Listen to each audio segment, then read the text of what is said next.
Hello everyone, welcome to our channel Gyapan entrance academy. So finally आज के इस class के अंदर हम लोग सीटेट दिसंबर 2024 के लिए उर्दू पेडागोजी का सबसे पहला और सबसे ज़्यादा इम्पॉर्टेंट टॉपिक एकदम बेहतरीन मज़ेदार अंदाज में समझने वाले हैं। आज का ये क्लास बहुत ही ज़्यादा एनर्जेटिक होने वाला है। टॉपिक ही इम्पॉर्टेंट है, इवन सबसे पहला ये टॉपिक है। इसके पहले जितने भी क्लास हुए हैं उसमें हम लोग उर्दू पेडागोजी का बीच बीच का टॉपिक पढ़ रहे थे जो कि इम्पॉर्टेंट था, लेकिन आज के इस क्लास में हम लोग उर्दू पेडागोजी का सबसे पहला टॉपिक, जिसका नाम क्या है, ज़ुबान की आमोजिश और हुसूलियाबी, या फिर हुसूलियाबी को तहसील भी कहा जाता है। ज़ुबान की आमोजिश और हुसूलियाबी बोलिए या फिर ज़ुबान की आमोजिश और तहसील बोलिए, बात एक ही है। इसको हिंदी में कहा जाता है भाषा अधिगम और अर्जन, और इंग्लिश में कहते हैं इसे लैंग्वेज लर्निंग और एक्विजिशन, यानी कि लैंग्वेज लर्निंग एंड एक्विजिशन। ठीक है, तो इस टॉपिक में, इस चैप्टर में आप लोगों को पढ़ना है कि भाषा का बच्चों के अंदर अर्जन और अधिगम कैसे होता है।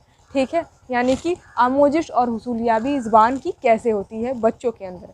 ठीक है, काफ़ी इम्पॉर्टेंट टॉपिक है। और सबसे पहला, मैं तो आप लोगों को बता ही दी, सबसे पहला टॉपिक है ये उर्दू पेडागोजी का, और बहुत सारे क्वेश्चन पूछे जाते हैं। इवन ये लंबा टॉपिक भी है। ठीक है, मैं कोशिश करूँगी कि आज के इस क्लास में ये पूरा का पूरा टॉपिक कवर करा ही दिया जाए, लेकिन अगर पूरा टॉपिक कवर नहीं भी होता है तो इसके नेक्स्ट वीडियो में जो है ना, जो बचा कुछ टॉपिक रहेगा उसको हम लोग समझ लेंगे और कंप्लीट कर लेंगे। बहुत मतलब थोड़ा लंबा ये टॉपिक है।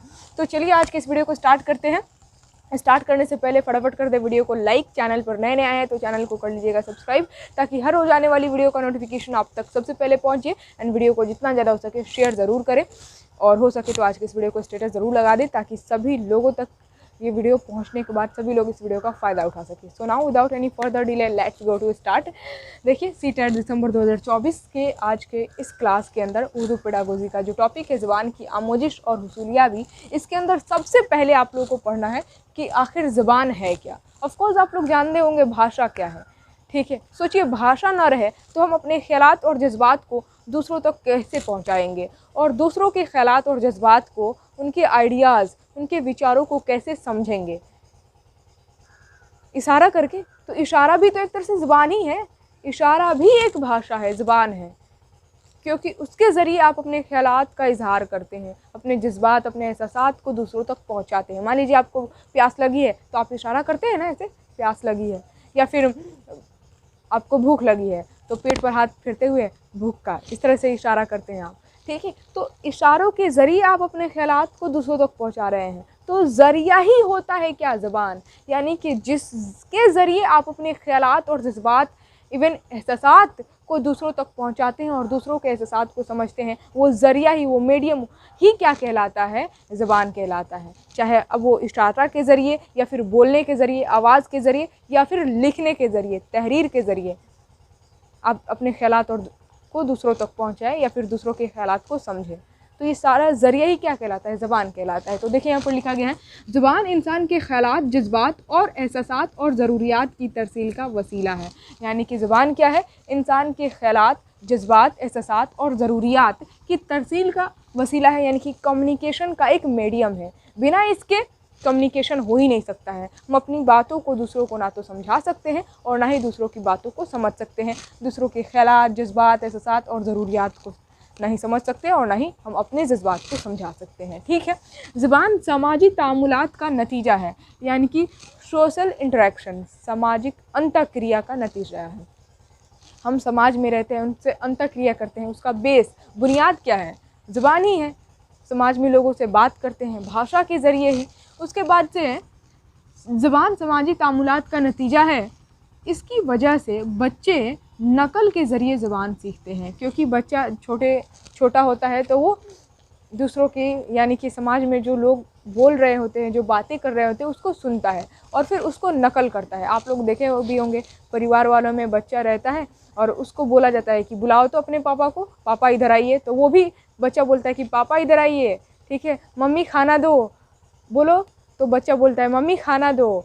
ठीक है, मैं नहीं जाऊँगा, बोल दो मैं नहीं जाऊँगा, तो बच्चा बोलता है मैं नहीं जाऊँगा, या फिर मैं नहीं जाऊँगी, मैं नहीं खाऊँगी। ठीक है, तो बच्चा क्या करता है, नकल के ज़रिए ही क्या करता है, ज़ुबान को सीखता है। ज़ुबान समाजी तामुलात का नतीजा है और इसी की वजह से बच्चा नकल के ज़रिए सीखता है। समाज में जो लोग बातें करते हैं, ज़ुबान जिस ज़ुबान में, ठीक है, उसी ज़ुबान की नकल करके बच्चा ज़ुबान को सीख जाता है। ज़ुबान इल्म हासिल करने का एक ज़रिया है, क्योंकि किसी भी मतलब इल्म हासिल करने का ही क्या, ख़यालात, जज्बात और एहसासात और ज़रूरियात का भी एक ज़रिया है। ठीक है, बिना इसके तो आप इल्म तो हासिल कर ही नहीं सकते, उसके साथ साथ अपने ख़यालात और जज्बात को दूसरों तक कैसे पहुंचाएंगे। तो वही बात लिखा गया है कि ज़ुबान क्या है, इल्म हासिल करना यानी कि शिक्षा ग्रहण करने का एक क्या है, ज़रिया है, एक आधार है। ज़ुबान का मुताला इल्म लिसानियात कहलाता है। ज़ुबान इल्म हासिल करने का एक ज़रिया यानी कि शिक्षा ग्रहण करने का एक ज़रिया है। आप किसी न किसी ज़ुबान में ही शिक्षा हासिल करेंगे ना, पढ़ाई करेंगे तो कोई ना कोई ज़ुबान में ही, टीचर आप लोगों को पढ़ा रहा होगा या फिर बच्चे को आप ही पढ़ाएंगे तो किसी न किसी ज़ुबान के आधार पर ही पढ़ाएंगे बच्चा, यानी कि बच्चा किसी न किसी ज़ुबान के ज़रिए ही इल्म हासिल करेगा, शिक्षा ग्रहण करेगा। ठीक है, और ज़ुबान का मुताला यानी कि भाषा पढ़ने को कहते हैं हम लोग इल्म लिसानियात, याद रखिएगा। ज़ुबान का मुताला यानी कि भाषा पढ़ने को हम लोग इल्म लिसानियात कहते हैं। ठीक है, और माहिर लिसानियात के मुताबिक यानी कि जो भाषाविद हैं उनके मुताबिक ज़ुबान लुग़त और क़वायद का इम्तिजाज है। ये याद रखना है, हो सकता है कि ऑब्जेक्टिव में पूछ देता है कि माहिर लिसानियात के मुताबिक ज़ुबान क्या है, तो ज़ुबान लुग़त और क़वायद का इम्तिजाज है। मतलब कि कोई भी ज़ुबान क्यों ना हो, कोई भी भाषा, उसमें दो चीज़ें होती हैं, पहला है लुग़त और दूसरा है क़वायद। मतलब कि लुग़त का मतलब क्या, डिक्शनरी, शब्दकोश।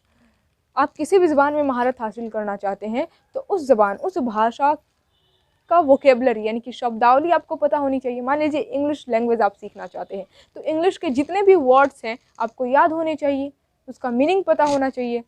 ठीक है, और उसके बाद से दूसरा क्या है, क़वायद यानी कि ग्रामर की नॉलेज आपको होनी चाहिए। यानी कि क़वायद, ग्रामर और लुग़त से ही, ग्रामर और लुग़त इन दोनों का संयोजन ही क्या है, ज़ुबान। ज़ुबान में दो ही चीज़ें मिलेंगी, पहला है लुग़त और दूसरा है क़वायद। अगर इन दोनों में महारत हासिल हो गई तो फिर आप ज़ुबान आसानी से सीख सकते हैं।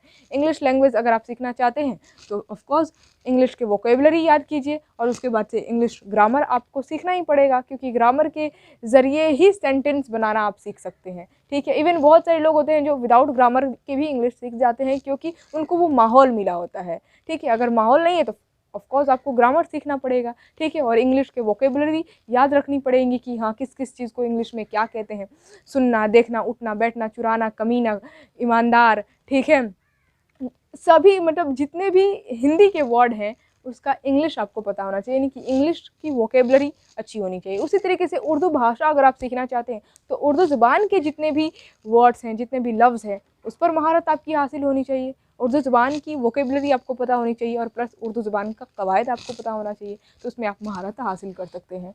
ठीक है, और उसके बाद से नेक्स्ट पॉइंट है कि ज़ुबान और समाज के दरमियान एक गहरा रिश्ता है। ऑफकोर्स एक गहरा रिश्ता है, एक ऐसा गहरा रिश्ता कि ज़ुबान के बिना ना तो समाज का विकास हो सकता है और समाज के बिना ना तो ज़ुबान का विकास हो सकता है। इतना गहरा रिश्ता है, मतलब कि दोनों एक दूसरे के लिए ज़रूरी है, एक दूसरे के हस्बैंड वाइफ समझ सकते हैं आप। मतलब कि ज़ुबान अगर रहेगा तभी समाज का विकास होगा। ठीक है, क्योंकि समाज को चलने के लिए ज़ुबान ज़रूरी है। समाज के जितने भी लोग हैं वो एक दूसरे के ख़यालात और जज्बात को कैसे ज़ाहिर करेंगे, ज़ुबान के ज़रिए ही। ठीक है, तो ज़ुबान के ज़रिए समाज चलता है और समाज के ज़रिए ज़ुबान चलती है, क्योंकि समाज में जितने भी लोग हैं वो ज़ुबान को बोलेंगे तो और भी ज़्यादा ज़ुबान का विकास होगा, ज़ुबान की नशोनुमा होगी। ठीक है, तो यही कहा गया है कि ज़ुबान और समाज के दरमियान एक गहरा रिश्ता है, ऐसा गहरा रिश्ता कि ज़ुबान के बिना ना तो समाज की नशोनुमा हो सकती है और ना ही समाज के बिना ज़ुबान की नशोनुमा हो सकती है। दोनों एक दूसरे के लिए ज़रूरी है।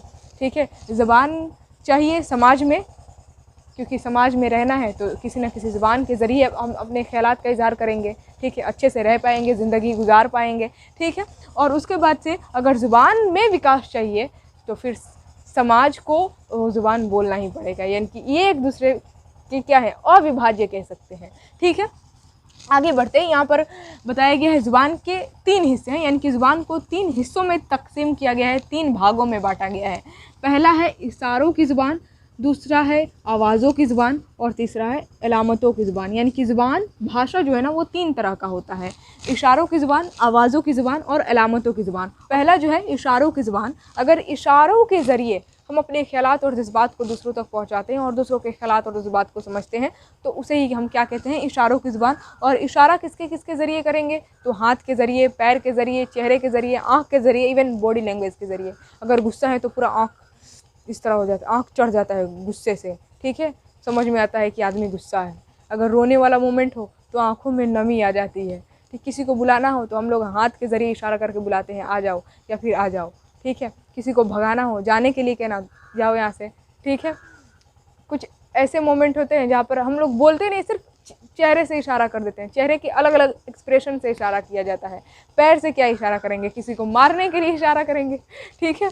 इवन बात करें, कोई पूछता है कि आप पानी पिएंगी या फिर आप खाना खाएंगे, तो हम लोग खाना खाने का मन नहीं रहता है तो हम लोग बोलते भी नहीं है, डायरेक्ट ना में सर हिला देते हैं, तो ये क्या है, इशारा समझ में आ जाता है। या फिर कोई पूछा हमसे कि आप पटना जाएंगी, तो अगर मैं कहूँ इसका मतलब वो समझ गए कि हाँ मैं जाने वाली, तो ये क्या है, एक्सप्रेशन, इशारे के ज़रिए। अब चेहरे के एक्सप्रेशन के ज़रिए इशारा करिए, हाथ पैर के ज़रिए इशारा करिए, इशारों के ज़रिए जो अपने ख्यालात और जज्बात को दूसरों तक पहुंचा दें, उसे इशारों की ज़ुबान, ठीक है। इवन बॉडी लैंग्वेज भी इसमें शामिल है।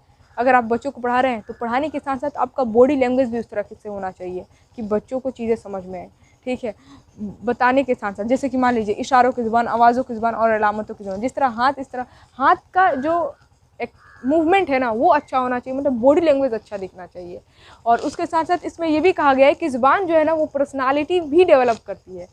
सोचिए, आपको ज़ुबान, भाषा बोलने आएगा ही नहीं तो क्या सोचेंगे लोग, है इसका पर्सनालिटी मतलब कि उतना अच्छा नहीं है ये। और वहीं पर आप इफ़ेक्टिव तरीके से बोल रहे हैं, भाषा में बहुत ही प्रभावी तरीके से अपनी बातों को रख रहे हैं, तो वहाँ पर आपकी एक अलग ही इमेज बनेगी, आप लगेगा कि हाँ आपकी पर्सनालिटी है हाई लेवल का, ठीक है। तो ये भी कहा गया है कि ज़ुबान क्या है, पर्सनालिटी को डेवलप करती है।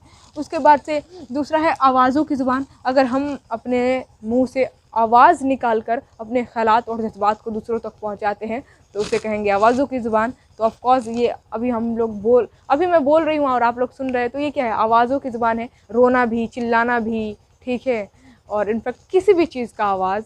और बहुत सारे लोग इसी को भाषा समझते हैं कि अगर मुंह से बोल रहा है तो ही भाषा है, ऐसा नहीं है। इशारा भी है एक तरह से ज़ुबान, यानी कि भाषा ही है। अलामत यानी कि जो हम लोग लिखते हैं, जो अब हम लोग बोलते हैं उसी को लिख दीजिए, तो लिखना यानी कि तहरीरी शक्ल क्या हो जाएगा, अलामतों की ज़ुबान। आवाज़ों की ज़ुबान यानी कि आवाज़ के ज़रिए अपने ख्यालात और जज्बात का इज़हार कर रहे हैं, तो वो हो गया आवाज़ों की ज़ुबान। और अगर उसी को, जो हम लोग बोल रहे हैं, आवाज़ निकाल रहे हैं, उसी को लिख दिया जाए, जैसे कि अलिफ, ये लिख दिया गया, बे लिख दिया गया, जीम लिख दिया गया, ठीक है, फे लिख दिया गया, तो ये सब क्या है, ये कहलाएगा अलामतों की ज़ुबान। क्योंकि जो हम लोग बोलते हैं वो यहाँ पर लिख दिया गया, अलिफ हाँ ऐसे लिखा जाता है, बे, ये क्या कहलाएगा, अलामतों की ज़ुबान। यानी कि अलिफ की अलामत ये है, जो हम लोग बे बोलते हैं उसकी अलामत ये है, जीम बोलते हैं उसकी अलामत ये है, ठीक है। अभी हम लोग पढ़ रहे हैं, मान लीजिए पढ़ना लिखना है, तो पढ़ना इस तरह से लिखाता है, तो ये क्या, एक तरह से अलामत है, अलामतों की ज़ुबान है ये।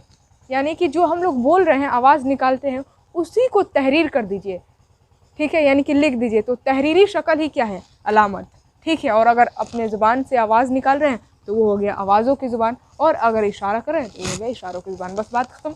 और यहाँ पर एक और चीज़ लिख दिया गया है इशारों की ज़ुबान में पॉइंट बनाकर, कि बसरी, सिमात और लम्स, यानी कि इशारे की ज़ुबान जो है ना, वो 3 तरीके से होती है।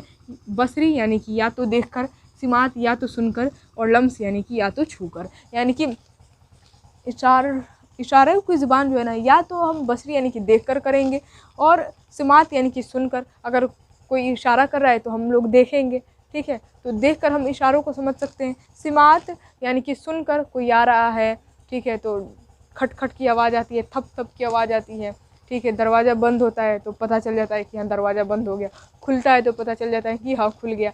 तो सुनकर यानी कि सिमात, और लम्स यानी कि छूकर, चुटकी काटा जाता है, मतलब कि आप छू कर किसी भी तरीके से अगर इशारा कर रहे हैं तो वो कहलाएगा लम्स। तो ये इशारों की ज़ुबान 3 तरह के थे, बसरी, सिमात और लम्स। और यहाँ पर एक और पॉइंट लिख दिया गया है कि ज़ुबानी में पढ़ रही हूँ, ज़ू लसानी और कसीर लसानी माहौल में इशारात की ज़ुबान अहम रोल अदा करती है। यानी कि इशारात की जो ज़ुबान है ना, ये अपनी अहम रोल अदा करती हैं। कब? जब ज़ू लिसानी और कसीर लिसानी माहौल हो। ज़ू लिसानी मतलब कि बाईलिंगुअल, और कसीर लिसानी यानी कि मल्टीलिंगुअल। बाईलिंगुअल मतलब कि द्विभाषिक, और कसीर लिसानी यानी कि बहुभाषिक। यानी कि ज़ू लिसानी किसे कहते हैं? द्विभाषी। अगर कोई इंसान दो भाषा बोलता हो, दो ज़बान बोलता हो, तो उसे कहेंगे ज़ू लिसानी यानी कि द्विभाषी। और कसीर लिसानी किसे कहते हैं? मल्टीलिंगुअल यानी कि बहुभाषी। अगर दो से ज़्यादा लैंग्वेज ज़बान अगर कोई इंसान बोल रहा है तो उसे कहेंगे हम लोग कसीर लिसानी यानी कि बहुभाषी, मल्टीलिंगुअल। ठीक है, तो ज़ू लिसानी और कसीर लिसानी माहौल में ना ये इशारों की ज़बान ही अहम रोल अदा करती है, क्योंकि उस वक्त अगर आपको कुछ समझ में नहीं आएगा तो इशारा तो इनफैक्ट समझ में आएगा ना, इन एनी मोमेंट। मतलब कि अगर आपको भाषा नहीं समझ में आ रही है तो ये इशारा किसी ना किसी तरीके से आपकी हेल्प ज़रूर करेगी। ठीक है, तो ये पॉइंट हो गया। अब देखिए यहाँ पर आगे बढ़ते हैं हम लोग। आगे मैं लिखी हूँ कि बोली ज़बान के मुकाबले में एक छोटे इलाके या मखसूस गिरोह के दरमियान बोली जाती है। यानी कि बोली भी ज़रूरी है जानना। बोली किसे कहते हैं? ज़बान तो समझ गए कि हाँ, ज़बान क्या है? इंसान के ख़यालात, जज्बात, एहसासात और ज़रूरियात के तरसील का वसीला है, यानी कि कम्युनिकेशन का एक मीडियम है, आधार है। अब यहाँ पर बोली किसे कहते हैं? बोली ज़्यादा टफ नहीं है। देखिए, बोली जो है ना एक छोटे से इलाके में बोली जाती है और इसका कोई तहरीरी शक्ल नहीं होता, ये सिर्फ बोली जाती है। ठीक है, इसी वजह से इसका नाम बोली रख दिया गया है। इसका कोई तहरीरी शक्ल नहीं है, मतलब बोली को आप लिख नहीं सकते, इसका कहीं भी लिखित प्रूफ आपको नहीं मिलेगा। ठीक है, तो ये यहाँ पर लिख दिया गया है कि इसकी कोई तहरीरी शक्ल नहीं होती, जबकि ज़ुबान की होती है और अमूमन मुस्तकिल फितरत होती है। यानी कि ज़बान, भाषा की तहरीरी शक्ल होती है, भाषा को लिखा जाता है। इवन जितने भी किताबें हैं इस दुनिया में वो किसी न किसी भाषा के आधार पर ही तो लिखी गई है ना। तो भाषा की तहरीरी शक्ल होती है और वो मुस्तकिल फितरत होती है, यानी कि आगे चलकर ऐसा नहीं कि उसमें बदलाव आ जाने वाला है। वो उसी तरीके से जिस तरह अभी लिखी जा रही है उसी तरीके से आज से 200-300 साल के बाद भी लिखी जाएगी। अब ऐसा थोड़ा है कि अलिफ ऐसे लिखा जाता है तो 200-300 साल के बाद इसको बदल दिया जाएगा, अलिफ को बे की तरह लिखा जाने लगेगा, बे को जिम की तरफ लिखा जाने लगेगा, जिम को फे लिखा जाने लगेगा। ऐसा तो नहीं है, अभी जिस तरीके से लिखा जा रहा है उसी तरीके से आप कितना भी साल आगे चले जाइए, इसमें कोई बदलाव नहीं होने वाला है। लेकिन बोली बोली जाती है छोटे से इलाके में, इसका कोई तहरीरी शक्ल नहीं होता है, नाम ही में है बोली, सिर्फ ये बोली जाती है। ठीक है, इसमें कोई कवायद, नियम, कानून नहीं सीखने होते हैं, बस ये सिंपली बोली जाती है। ठीक है, अलग अलग इलाके का अपना अलग अलग बोली होती है। ठीक है, तो ये हो गया बोली और ज़ुबान में फ़र्क। अब आगे समझिए, मादरी ज़ुबान किसे कहते हैं और मेयारी ज़ुबान किसे कहते हैं, ये दोनों पॉइंट समझना ज़रूरी है, और तब हम लोग आगे बढ़ेंगे ज़ुबान की आमोजिश और हुसूलियाबी पर। ठीक है, यानी कि ज़ुबान की आमोजिश किसे कहते हैं, ज़ुबान की हुसूलियाबी या फिर तहसील किसे कहते हैं, हम लोग समझेंगे। सबसे पहले मादरी ज़ुबान और मेयारी ज़ुबान के कुछ पॉइंट दिए गए हैं, इसको जानना ज़रूरी है। मादरी ज़ुबान यानी कि मातृभाषा हिंदी में कहते हैं, इंग्लिश में मदर टंग। यानी कि मादरी ज़ुबान किसे कहते हैं? मादरी ज़ुबान से मुराद बच्चे के घर, कुंबा और आस पड़ोस में बोले जाने वाली ज़ुबान है। यानी कि जब बच्चा पैदा होता है और उसके घर में जो ज़ुबान बोली जाती है, उसके आस पड़ोस में जो ज़ुबान, जो भाषा बोली जाती है, वही बच्चा सुनता है और सबसे पहले वही ज़ुबान को सीखता है। उसे पता भी नहीं चल रहा है कि वो कौन सा ज़ुबान सीख रहा है, बस वो सीख रहा है और बोलना सीख भी जाता है। तो उसी ज़ुबान, उसी भाषा को हम क्या कहते हैं? मादरी ज़ुबान। यानी कि बच्चा स्टार्टिंग से ही उसको पता भी नहीं चला और वो उसके फैमिली वाले जो ज़ुबान, जो भाषा बोल रहे हैं, वही ज़ुबान सीख लिया, वो उसकी क्या कहलाएगी? मातृभाषा कहलाएगी। अब मान लीजिए बच्चा पैदा हुआ और उसके फैमिली वाले इंग्लिश बोल रहे हैं, उसके आस पड़ोस में भी, उसके गांव में सभी लोग इंग्लिश बोल रहे हैं, गांव में चलो नहीं, उसके घर वाले, उसके आस पड़ोस में जो है ना इंग्लिश बोला जा रहा है। ठीक है, माहौल ही इंग्लिश का है, सभी लोग इंग्लिश में ही बातें कर रहे हैं, तो बच्चा इंग्लिश ज़ुबान सीखेगा। तो इंग्लिश ज़ुबान, इंग्लिश भाषा, इंग्लिश लैंग्वेज उसका मदर टंग यानी कि मादरी ज़ुबान कहलाएगी। ठीक है, उसी तरीके से अगर बच्चा ऐसे फैमिली में पैदा हुआ है जिसमें भोजपुरी बोली जाती है, सभी लोग, गांव के लोग सभी लोग भोजपुरी बोलते हैं, आस पड़ोस के लोग, घर वाले सभी लोग भोजपुरी बोलते हैं, तो बच्चा भोजपुरी सीखेगा। तो भोजपुरी क्या कहलाएगा? माधुरी ज़ुबान उसका। हिंदी भी क्या है? माधुरी ज़ुबान। अगर घर में हिंदी बोला जा रहा है, परिवार वाले हिंदी बोल रहे हैं, तो बच्चा क्या? हिंदी भाषा सीखेगा, तो वो उसकी मातृभाषा यानी कि माधुरी ज़ुबान कहलाएगी। ठीक है, स्कूली तालीम से केवल ही बच्चा अपनी माधुरी ज़ुबान की बारीकियों, पेचीदगियों और तश्कील को अपने अंदर जज्ब कर लेता है। यानी कि स्कूली तालीम, स्कूली शिक्षा लेने से पहले ही बच्चा अपनी मादरी ज़ुबान को सीख लिया होता है। जो उसकी मातृभाषा है, अपनी मातृभाषा की बारीकियों को, पेचीदगियों को और तश्कील को अपने अंदर जज़्ब कर लेता है। कंप्लीट अपने मादरी ज़ुबान में, अपनी मातृभाषा में वो एक्सपर्ट हो गया रहता है। कैसे बात करनी है, जुमलों को अब वो सजा कर बिना बेफ़िक्र, बिना डरे वो बोल सकता है। कैसे आवाज़ की उतार चढ़ाव होनी चाहिए, ये सब कुछ वो कंप्लीट सीख गया होता है उस वक्त, और तब वो स्कूल में जाता है पढ़ने। ठीक है, कुछ बच्चे ऐसे भी होते हैं जो स्कूल जाने से पहले 2 ज़ुबान में महारत हासिल कर लेते हैं, मतलब कि 2 ज़ुबान वो बोलना सीख जाते हैं। ठीक है, अब बोलना तो सीख जाते हैं, अब स्कूल में जाने के बाद उस ज़ुबान के कवायद यानी कि नियम कानून सिखाए जाते हैं। जैसे कि मान लीजिए बच्चा घर में अपना मादरी ज़ुबान बोलना सीख गया, मान लीजिए उसकी मातृभाषा हिंदी है, हिंदी बोलना सीख गया, लेकिन वो टूटी फूटी सिर्फ अपने ख़यालात को इजहार, अपने ख़यालात और जज्बात को दूसरों तक पहुँचाने लायक ही वो हिंदी सीख गया होता है। अब हिंदी के नियम कानून यानी कि हिंदी ग्रामर उसको स्कूल में पढ़ाया जाएगा। अब शुद्धतम रूप जो है ना हिंदी का, उसे स्कूल में देखने को मिलेगा। शुद्ध रूप से जो है ना हिंदी स्कूल में उसे पढ़ाया जाएगा। बाकी तो हिंदी बोलना वो सीख गया है, ठीक है, अपनी मातृभाषा की बारीकियों को, पेचीदगियों को वो समझ चुका है। अब स्कूल में उसको ग्रामर सिखाया जाएगा, अब और भी ज़्यादा उसकी ज़ुबान को शुद्ध किया जाता है। ठीक है, वही बात यहाँ पर कहा गया है। और मादरी ज़ुबान ही वह वसीला है जिससे बच्चा अपने आप को बाहरी दुनिया से मरबूत कर पाता है और सीखने में फितरीपन आता है। यानी कि मादरी ज़ुबान ही वह वसीला है, वो आधार है, वो मीडियम है जिसके ज़रिए बच्चा अपने आप को बाहरी दुनिया से जोड़ पाता है। इसी वजह से उस्ताद को हमेशा उसके मादरी ज़ुबान, बच्चे के मादरी ज़ुबान में ही सिखाना चाहिए, पढ़ाना चाहिए, क्योंकि मादरी ज़ुबान में उसे समझ में आएगा। मादरी की ज़ुबान के ज़रिए ही वो किसी भी चीज़ को सीख सकता है, क्योंकि वो मादरी ज़ुबान के अलावा और ज़ुबान जानता ही कहाँ है। मान लीजिए बच्चे का मादरी ज़ुबान भोजपुरी है और आप जाकर उसे इंग्लिश में पढ़ाने लगे, इंग्लिश में बताने लगे, तो उसे उसके सर से ऊपर से जाएगा सारी चीज़ें, उसे समझ में ही नहीं आएगा। ठीक है, तो ज़रूरी है कि बच्चा जो ज़ुबान बोल रहा है यानी कि जो उसकी मादरी ज़ुबान है उसी ज़ुबान में ही बच्चे को पढ़ाया जाए और सिखाया जाए। इससे सीखने में क्या आता है, फितरीपन आता है, यानी कि बच्चा नेचुरली जितनी भी चीज़ें आप सिखाएंगे वो सीख सकता है। ठीक है, यानी कि सीखने में फितरीपन आता है, बच्चा नेचुरली वो चीज़ें सीख जाता है मादरी ज़ुबान में सिखाएंगे तो। ठीक है, क्योंकि चीज़ें समझ में आएंगी, वो मादरी ज़ुबान ही जानता है। और इसी वजह से कहा गया है आरटी 2009, एनसीएफ 2005 और हिंदुस्तानी आइन का आर्टिकल 350A के मुताबिक बच्चे को मादरी ज़ुबान में तालीम देने का हक देता है। यानी कि बच्चों को अपने ही मादरी ज़ुबान यानी कि अपनी मातृभाषा में शिक्षा लेने का हक आरटी 2009 भी देता है, एनसीएफ 2005 भी देता है, और हिंदुस्तानी आइन यानी कि भारतीय संविधान का आर्टिकल 350A भी ये बच्चों को अधिकार हक देता है कि वो अपने मातृभाषा में शिक्षा हासिल कर सकते हैं। ठीक है, और यहाँ तक तो चीज़ें समझ में आ गई। अब लास्ट पॉइंट है मेयारी ज़ुबान किसे कहते हैं, मेयारी ज़ुबान। मेयारी ज़ुबान इसको इंग्लिश में कहते हैं स्टैंडर्ड लैंग्वेज और हिंदी में कहते हैं मानक भाषा। मतलब कि मादरी ज़ुबान के बाद अब बच्चा जो दूसरी ज़ुबान सीखने चलता है उसी को क्या कहते हैं, मेयारी ज़ुबान। मादरी ज़ुबान के अलावा जो ज़ुबान बच्चों को रस्मी तौर पर मादरी ज़ुबान के अलावा जो ज़ुबान बच्चा रस्मी तौर पर सीखता है उसे मयारी ज़ुबान कहते हैं। यानी कि सबसे पहले तो बच्चा मादरी ज़ुबान सीखा, क्योंकि जिस घर में वो पैदा हुआ उसमें जो ज़ुबान बोली जा रही है वही ज़ुबान वो सीखेगा, तो वो तो हो गया मादरी ज़ुबान। अब उसके बाद से बच्चा कोई दूसरा ज़ुबान, कोई दूसरा भाषा सीखना चाहता है तो वो क्या कहलाएगा, मेयारी ज़ुबान, क्योंकि वो अब खुद से सीखना चाहता है। बच्चा तो मादरी ज़ुबान उसे पता भी नहीं चला, वो सीख गया।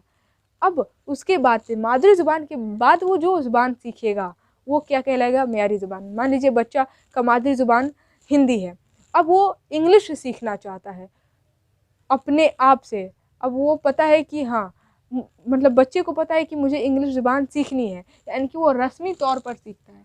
उसे पता होता है कि मुझे इंग्लिश ज़ुबान सीखनी है और वो पूरी कोशिश करता है इंग्लिश लैंग्वेज सीखने की, तो वो इंग्लिश लैंग्वेज क्या कहलाएगा, मेयारी ज़ुबान। ठीक है, मतलब कि मादरी ज़ुबान को छोड़कर बच्चा अब जो दूसरा ज़ुबान सीखना चाहे, अगर वो पंजाबी सीखना चाहता है, गुजराती सीखना चाहता है, उर्दू सीखना चाहता है, हिंदी सीखना चाहता है, अगर उसका मेयारी ज़ुबान भोजपुरी है तो वो हिंदी सीखना चाहेगा तो हिंदी क्या हो जाएगा, मेयारी ज़ुबान हो जाएगा। ठीक है, तो वो सभी ज़ुबान मेयारी ज़ुबान कहलाते हैं। तो आई होप आप लोगों को यहाँ तक सारी चीज़ें समझ में आई होंगी। हम लोग समझे पहले ज़ुबान क्या है, ज़ुबान को कितने हिस्सों में बांटा गया है, फिर बोली क्या है, बोली और ज़ुबान में फ़र्क क्या है, और मादरी ज़ुबान और मेयारी ज़ुबान क्या है। अब हम लोग आगे बढ़ते हैं आगे अब हम लोग समझेंगे ज़ुबान की आमोजिश किसे कहते हैं, ज़ुबान की हुसूलियाबी यानी कि तहसील किसे कहते हैं, और ज़ुबान की आमोजिश और हुसूलियाबी में फ़र्क क्या है, और ज़ुबान की आमोजिश और हुसूलियाबी से मुताल्लिक़ जो अलग अलग जो माहिर लिसानियात हैं, यानी कि जो अलग अलग भाषाविद हैं और अलग अलग जो साइकोलॉजिस्ट है यानी कि मनोवैज्ञानिक माहिर नफ्सियात कहते हैं, तो उनका क्या नज़रिया है वो हम लोग जानेंगे। तो अगर आप लोग यहाँ तक स्क्रीनशॉट लेना चाहते हैं तो कोई दिक्कत नहीं है, और अगर चीज़ें समझ में आ रही हैं तो कमेंट बॉक्स में एक बार लिख कर बता दें, वीडियो को लाइक कर दें, चैनल पर नए आए तो चैनल को सब्सक्राइब कर लें, क्योंकि इस तरह के इंफॉर्मेटिव और इम्पॉर्टेंट क्लास इस चैनल के माध्यम से आप लोगों को हमेशा प्रोवाइड किए जाते हैं, बिल्कुल फ्री ऑफ कॉस्ट। तो चैनल को सब्सक्राइब कर लें, इवन दूसरों से भी करवाएं। तो ले लीजिए फटाफट स्क्रीन शॉट। अब आइए हम लोग आगे बढ़ते हैं। जैसा कि आप लोग देख सकते हैं बोर्ड पर मैं लिख दी हूँ, फिर से समझते हैं हम लोग कि ज़ुबान की आमोजिश और ज़ुबान की हुसूलियाबी किसे कहते हैं। देखिए, ज़ुबान की हुसूलियाबी को इक्तिसाब भी कहा जाता है, यानी कि हुसूलियाबी बोलिए, इक्तिसाब बोलिए या फिर तहसील बोलिए, तीनों का मतलब एक ही है। ज़ुबान की हुसूलियाबी या फिर ज़ुबान की इक्तिसाब या फिर ज़ुबान की तहसील का मतलब होता है क्या, भाषा अर्जन। आखिर ज़ुबान की हुसूलियाबी है क्या, यानी कि जब बच्चे पैदा होते हैं ना, तो उस वक्त अपने घर के माहौल में जो ज़ुबान सीखते हैं ना, तो उन्हें पता भी नहीं होता है कि वो ज़ुबान सीख रहे हैं, और वो सीख भी जाते हैं ज़ुबान, यानी कि बोलना सीख जाते हैं।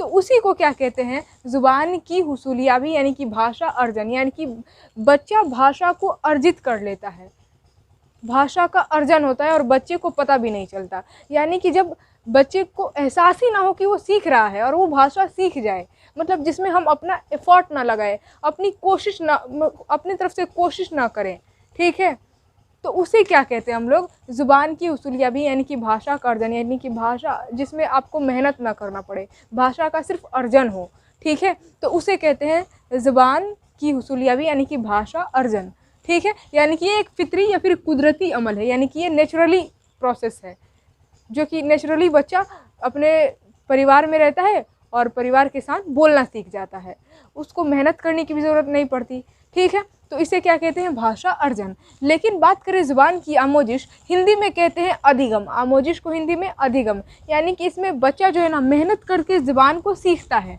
अब यहाँ पर ध्यान दीजिए, जो मादरी ज़ुबान है, मादरी ज़ुबान यानी कि मातृभाषा, बच्चा खुद से तो मेहनत करता नहीं है, उसे पता भी नहीं होता है, और वो अपने परिवार में रहता है, उन लोगों की बातें सुनता है और वो ज़ुबान सीख जाता है, उसमें खुद की मेहनत नहीं होती है, ठीक है, उसे पता भी नहीं होता है और वो ज़ुबान बोलना सीख जाता है। तो जो मादरी ज़ुबान है उसका क्या हुआ, अर्जन हुआ, यानी कि मादरी ज़ुबान को क्या कहेंगे कि मादरी ज़ुबान में ज़ुबान की हुसूलियाबी हुई, यानी कि यहाँ पर मादरी ज़ुबान जो है ना, बच्चा मेहनत करके नहीं सीखता, वो अपने परिवार के माहौल में रहता है और उसी माहौल में वो सीख जाता है, ठीक है। तो मादरी ज़ुबान की हुसूलियाबी होती है। जबकि मादरी ज़ुबान के अलावा अगर आप कोई दूसरा ज़ुबान सीखते हैं तो वो आप अपने ज़िद पर सीखेंगे, आपको पता होगा कि हाँ मैं सीख रहा हूँ, आप सीखने की कोशिश करेंगे, यहाँ पर आप अपना मेहनत लगाएंगे, एफर्ट लगाएंगे, तब आप दूसरा ज़ुबान सीखेंगे। तो इसे कहते हैं ज़ुबान की आमोजिश, यानी कि ज़ुबान भाषा का अधिगम, जिसमें आप मेहनत करके सीखते हैं। तो मादरी ज़ुबान के अलावा जो दूसरा ज़ुबान इंग्लिश सीखते हैं या फिर दूसरे ज़ुबान, मान लीजिए आपका मादरी ज़ुबान भोजपुरी है, तो भोजपुरी तो हो गया ज़ुबान की हुसूलियाबी, यानी कि भोजपुरी जो ज़ुबान आप सीखेंगे तो वो ज़ुबान की हुसूलियाबी कहलाएगी, क्योंकि आप मेहनत नहीं किए, वो भाषा का अर्जन हो गया। लेकिन भोजपुरी के अलावा अगर आप कोई दूसरा ज़ुबान सीखते हैं, जैसे कि इंग्लिश हो गया, हिंदी हो गया या फिर उर्दू हो गया, तो अब इन सभी ज़ुबान को सीखने के लिए आपको मेहनत करना पड़ेगा, ठीक है। आप अपने कॉन्शियस माइंड से उसे सीखने की कोशिश करेंगे, आपको पता है कि हाँ मैं सीखना चाहता हूँ, ठीक है। तो ये ज़ुबान क्या कहलाएगा, ज़ुबान की आमोजिश यानी कि भाषा अधिगम कहलाएगा, जिसमें आपको पता है कि हाँ हम सीखना चाह रहे हैं और सीखेंगे, मतलब कि जिसमें आपको पता होता है कि हम ये चीज़ कर रहे हैं, सीख रहे हैं। लेकिन ज़ुबान की हुसूलियाबी यानी कि भाषा अर्जन में आपको पता ही नहीं होता है कि आप क्या कर रहे हैं, ठीक है। यानी कि सब कॉन्शियस, देखिए निम्न शऊरी का मतलब क्या, सब कॉन्शियस माइंड, यानी कि अचेतन मन। और ये जो ज़ुबान की आमोजिश होती है ये शऊरी तौर पर होती है, यानी कि कॉन्शियस माइंड, चेतन मन से होती है। आपको पता होता है कि हम आप क्या कर रहे हैं, ठीक है, मतलब कि आपको पता होता है कि हम ये ज़ुबान सीख रहे हैं, ठीक है। आप खुद आपको एहसास होता है कि हम ये चीज़ कर रहे हैं, ये ज़ुबान सीख रहे हैं। यानी कि ये शऊरी तौर पर होता है, कॉन्शियस माइंड से होता है, चेतन मन से होता है। लेकिन ज़ुबान की उसूलियाबी जो भाषा अर्जन है ना, ये निम्न शऊरी तौर पर होता है, यानी कि ये अचेतन मन से, सब कॉन्शियस माइंड से होता है। इसमें आपको पता ही नहीं चलता कि आपके साथ क्या हो रहा है, मतलब आप सीख रहे हैं ये आपको पता ही नहीं चलता है। आप बचपन में सीखे होंगे ज़ुबान, मान लीजिए आपकी मादरी ज़ुबान भोजपुरी, आप भोजपुरी आपके घर में बोल रहे होंगे, तो आप भोजपुरी कैसे सीख गए, आपको पता भी नहीं चला और आप सीख गए भोजपुरी बोलना। तो यहाँ पर क्या है, अचेतन मन से आपने भोजपुरी ज़ुबान को सीखी। तो ये क्या होता है, ज़ुबान की उसूलियाबी निम्न शऊरी तौर पर होती है, यानी कि अचेतन मन से होता है, सब कॉन्शियस माइंड से होता है। जबकि ज़ुबान की आमोजिश ये शऊरी तरफ, आपको पता होता है कि हम ज़ुबान सीख रहे हैं और इसमें आपको पता भी नहीं चलता, आप सीख जाते हैं। ठीक है, अब देखिए, जैसा कि मैं आपको बताई कि ज़ुबान की उसूलियाबी में भाषा का अर्जन होता है, ठीक है, लेकिन ज़ुबान की आमोजिश में भाषा का अधिगम होता है। इसमें बच्चा सीखता है और इसमें अर्जित करता है। मतलब ज़ुबान की उसूलियाबी में ज़ुबान को बच्चा अर्जित करता है और ज़ुबान की आमोजिश में बच्चा ज़ुबान को अधिगम करता है। इसमें अपने आप प्रोसेस हो जाती है, इसमें अपने आप बच्चा सीख जाता है, मेहनत उतना नहीं लगता, एफर्ट नहीं लगता, और इसमें अधिगम यानी कि सीखना पड़ता है बच्चे को। ठीक है, और ज़ुबान की उसूलियाबी जो है ना, पैदाइश से 6 साल तक की होती है, यानी कि बच्चा होता है और उसी वक्त से बच्चों उसके घर के माहौल में जो ज़ुबान बोली जाती है, यानी कि घर के लोग जो ज़ुबान बोलते हैं वो बच्चा सुनता है और उसी को नकल करके जो है ना सीखने की कोशिश करता है, और इनफैक्ट 6 साल तक वो अपनी मादरी ज़ुबान को सीख जाता है, पैदाइश से लेकर 6 साल। यानी कि ये घर के माहौल से, अपने मम्मी से, अपने पापा से, अपने दादा से, अपने दादी से, नाना नानी, आस पड़ोस के लोगों से जो है ना बच्चा सीख जाता है। इसमें किसी भी टीचर की आवश्यकता नहीं होती है। लेकिन 6 साल के बाद, मतलब कि जब स्कूल में जाता है, तो स्कूल में जाने पर ज़ुबान की आमोजिश यानी कि अधिगम स्टार्ट होता है। अब स्कूल में जाने पर बच्चा क्या करता है, दूसरी ज़ुबान को सीखता है, यानी कि भाषा का वहाँ पर अधिगम होगा। ठीक है, अब वहाँ पर स्कूल में टीचर से आप सीखेंगे तो उसको क्या कहेंगे, अधिगम। लेकिन ज़ुबान की उसूलियाबी अर्जन में क्या होता है, आपको किसी टीचर की आवश्यकता नहीं होती, किसी मदरसे, किसी कोचिंग, किसी स्कूल की ज़रूरत नहीं होती है, आप घर पर ही रहकर सीख जाते हैं। ठीक है, उसके बाद से यहाँ पर अगला पॉइंट है कि ज़ुबान क्या है, एक गैर रस्मी तरीक़ा है, यानी कि ज़ुबान की उसूलियाबी जो है ना, ये गैर रस्मी तरीके से होती है, जबकि ज़ुबान की आमोजिश रस्मी तरीके से होती है। इसका मतलब क्या, ज़ुबान की उसूलियाबी गैर रस्मी तरीके से होती है, यानी कि इसमें कोई भी आपको ज़ुबान का कवायद यानी कि ग्रामर पढ़ने की ज़रूरत नहीं होती, कोई भी नियम कानून वगैरह पढ़ने की ज़रूरत नहीं पड़ती है। आप सिंपली सुनते हैं लोगों के, मतलब अपने घर वालों के मुंह से जो ज़ुबान बोलते हुए सुनते हैं उसी को नकल करके सीख जाते हैं। इसमें कोई भी आप नियम कानून वगैरह नहीं सीखते हैं, ग्रामर वगैरह नहीं सीखते हैं।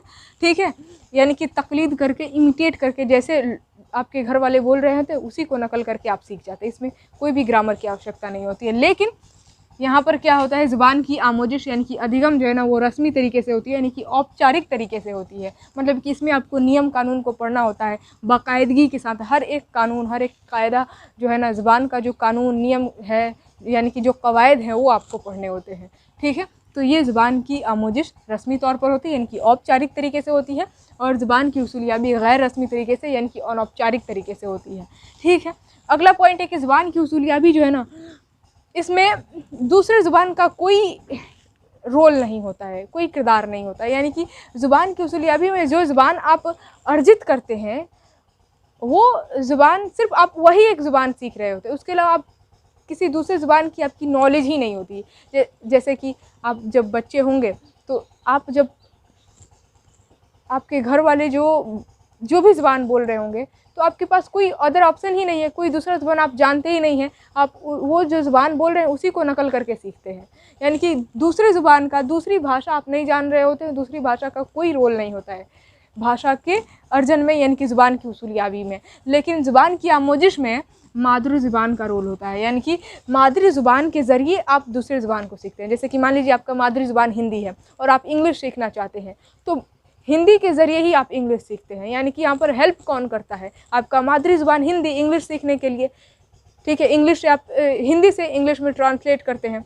ठीक है, तो हिंदी से आप इंग्लिश सीखने की कोशिश कर रहे हैं, तो क्या है, ये इंग्लिश ज़ुबान की आमोजिश में कौन हेल्प कर रहा है, तो मादरी ज़ुबान हेल्प कर रही है। जबकि मादरी ज़ुबान को सीखने में कोई ज़ुबान हेल्प नहीं करता है, दूसरा ज़ुबान कोई नहीं होता है। आप सिर्फ भाषा को अर्जित कर लेते हैं, क्योंकि आपके पास कोई दूसरा ऑप्शन नहीं है। और ज़ुबान की आमोजिश में आपके पास ऑप्शन है कि आप मादरी ज़ुबान सीखे हैं तो दूसरा ज़ुबान मादरी ज़ुबान के ज़रिए उसके हेल्प से आसानी से सीख सकते हैं। ठीक है, और अगला पॉइंट क्या है कि ज़ुबान की उसूलियाबी में TLM की कोई आवश्यकता नहीं होती है, यानी कि टीचिंग लर्निंग मटेरियल, तदरीसी व आमोजिशी मवाद। ये टॉपिक आप लोग ऑलरेडी पढ़ा चुकी हूँ। तो TLM टीचिंग लर्निंग मटेरियल यानी कि तदरीसी जो आमोजिशी मवाद है उसकी आवश्यकता नहीं होती है। इसमें किताब, कलम, छड़ी, बोर्ड वगैरह की ज़रूरत नहीं पड़ती। घर के माहौल से आप सीखते हैं तो ऑफकोर्स टीचिंग लर्निंग मटेरियल की क्या ज़रूरत है। लेकिन ज़ुबान की आमोजिश में TLM की आवश्यकता होती है। टीचर आपको स्कूल में जो है ना बोर्ड मार्कर के माध्यम से पढ़ाते हैं, किताब कलम की आवश्यकता होती है, छड़ी की आवश्यकता होती है।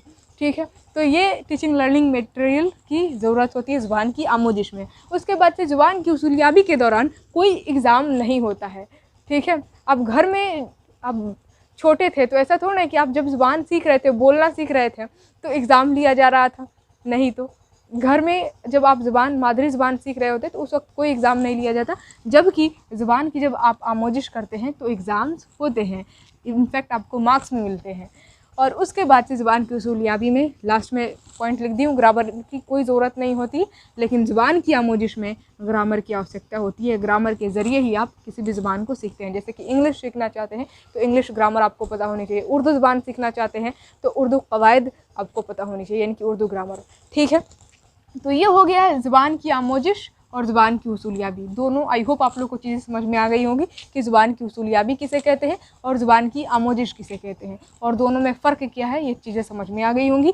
अब आगे बढ़ते हैं कि ज़ुबान की उसूलियाबी और आमोजिश, यानी कि ज़ुबान की आमोजिश और उसूलियाबी से मुतालिक, ज़ुबान की आमोजिश और उसूलियाबी से मुतालिक जो मुख्तलिफ़ नज़रियात है, अलग अलग जो माहिर लिसानियात यानी कि भाषाविद और मनोवैज्ञानिक है, उनका क्या कथन है यहाँ पर समझिए।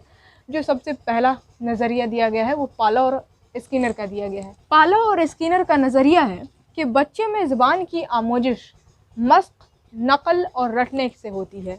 यानी कि पाला और स्किनर का कहना है कि बच्चे में जो ज़ुबान की आमोजिश होती है, यानी कि बच्चे जो भाषा सीखते हैं वो मस्क यानी कि प्रैक्टिस, नकल करके और रटने से होती है, यानी कि रट करके सीखते हैं। हालांकि उतना सही नहीं है, लेकिन फिर भी ज़रूरी यह है कि अलग अलग जो बड़े बड़े माहिर नफ्सियात है, यानी कि मनोवैज्ञानिक और माहिर लिसानियात है, यानी कि बड़े बड़े जो भाषाविद है वो कहे क्या है, उनका नज़रिया क्या है, ये याद रखना ज़रूरी है। ठीक है, तो यहाँ पर याद रखिएगा कि पाला और स्किनर का नज़रिया है, इनका कहना है कि बच्चे में ज़ुबान की आमोजिश मश्क, नकल और रटने के ज़रिए होती है। बच्चा नकल करके, रट करके, हालांकि रटना ये जो वर्ड है ये अच्छा नहीं लग रहा है, रटने से बच्चा कैसे सीखेगा। हाँ, नकल के ज़रिए सीख सकता है, नकल और रटने से बच्चे में ज़ुबान की आमोजिश होती है। ये पाला और स्किनर का नज़रिया है। ठीक है, दूसरा नज़रिया है नोम चॉम्स्की का नज़रिया। ये एक माहिर लिसानियात थे अमेरिका के, ठीक है, यानी कि भाषाविद थे। इनका क्या कहना है, इनका नज़रिया है कि बच्चे में ज़ुबान सीखने की सलाहियत पैदाइशी होती है। यानी कि इनका कहना है कि बच्चे में जो ज़ुबान सीखने की जो सलाहियत है, जो क्षमता है, वो पैदाइशी मिली होती है, जन्म से ही उसको मिली होती है। ठीक है, अब ज़रूरी है कि उसको उस तरीका का माहौल दिया जाए। उसके अंदर सीखने की क्षमता तो है, भाषा सीखने की सलाहियत तो है, लेकिन वो माहौल ना मिले, उसको किसी से बात ना करने दिया जाए, समाज में जाने बाहर निकलने ना दिया जाए, उसको घर में पैक करके रखा जाए, घर में बंद करके रखा जाए, तो क्या वो भाषा सीख सकता है? नहीं सीखेगा। ठीक है, तो वही यहाँ पर नोम चॉम्स्की का क्या कहना है कि भाषा सीखने की सलाहियत जो है ना बच्चे में पैदाइशी होती है, बस उसको वो माहौल मिलना चाहिए, वो अपने से ही सीख जाएगा। LAD यानी कि बच्चे के दिमाग में एक डिवाइस होती है, लैंग्वेज एक्विजिशन डिवाइस, इनका कहना है, और उसी के ज़रिए बच्चे के अंदर सीखने की सलाहियत आती है और उसको उस तरह से माहौल दिया जाता है तो बच्चा सीख जाता है। बस उसको आज़ादी दीजिए, मौका दीजिए, ठीक है, अपने आप बच्चा सीख जाता है। आगे है अगला नज़रिया पियाजे और वाइगोत्स्की का। पियाजे और वाइगोत्स्की का नज़रिया क्या है, इसे जानने से पहले इतना याद ज़रूर रखिएगा कि ये दोनों क्या थे, माहिर नफ्सियात यानी कि एक बहुत बड़े मनोवैज्ञानिक साइकोलॉजिस्ट थे। ठीक है, पियाजे जो है ना ये स्विट्ज़रलैंड से बिलोंग करते थे और वाइगोत्स्की ये रूस से। ठीक है, तो पियाजे और वाइगोत्स्की का नज़रिया ये है, सबसे पहले अलग अलग समझते हैं। पियाजे का नज़रिया है कि बच्चे जो है ना वो हवास खमसा के ज़रिए सीखते हैं, यानी कि संज्ञानात्मक, मतलब कि जो 5 ज्ञानेंद्रियाँ, हवास खमसा यानी कि ज्ञानेंद्रिया, इसी को हिंदी में क्या कहते हैं, ज्ञानेंद्री कहते हैं, सेंस ऑर्गन इंग्लिश में कहा जाता है। यानी कि पियाजे का कहना है कि बच्चे जो है ना पांचों ज्ञानेंद्रिय का इस्तेमाल करते हैं भाषा को सीखने में। ये पियाजे का नज़रिया था। वाइगोत्स्की क्या कहते हैं? तो वाइगोत्स्की का कहना है कि बच्चे जो है ना सामाजिक तामुल के ज़रिए ज़ुबान को सीखते हैं, यानी कि सामाजिक क्रिया के ज़रिए समाज में जो है ना, समाज में जब बच्चे रहते हैं तो दो चार लोगों से कैसे बात की जाती है, ठीक है, समाज में रहकर बच्चा जो है ना ज़ुबान को सीखता है। ये वाइगोत्स्की का नज़रिया है, ठीक है। और वाइगोत्स्की ने बताया भी है, मतलब 3 चीज़ों पर वाइगोत्स्की ने जोर दिया है, समाज, सकाफ़त और ज़ुबान, ठीक है, समाज, संस्कृति और ज़ुबान यानी कि भाषा पर, ठीक है। तो आई होप आप लोगों को पियाजे और वाइगोत्स्की का नज़रिया समझ में आ गया होगा। पियाजे का नज़रिया है कि बच्चे हवास खमसे यानी कि पांचों ज्ञानेंद्रिय का यूज़ करते हैं ज़ुबान को सीखने में, और वाइगोत्स्की का नज़रिया क्या है कि समाजी तामुल यानी कि सामाजिक क्रिया के ज़रिए बच्चे ज़ुबान को सीखते हैं। लास्ट जो नज़रिया है वो है बेंडूरा का समाजी आमोजिश का नज़रिया। बेंडूरा का क्या कहना है कि बच्चे की नशोनुमा मॉडल के बर्ताव के मुशाहदा और तकलीद पर मुनहसर है, यानी कि बच्चे जो है ना मॉडल मानते हैं कि कोई भी चीज़ है, मतलब मॉडल के ज़रिए सीखते हैं,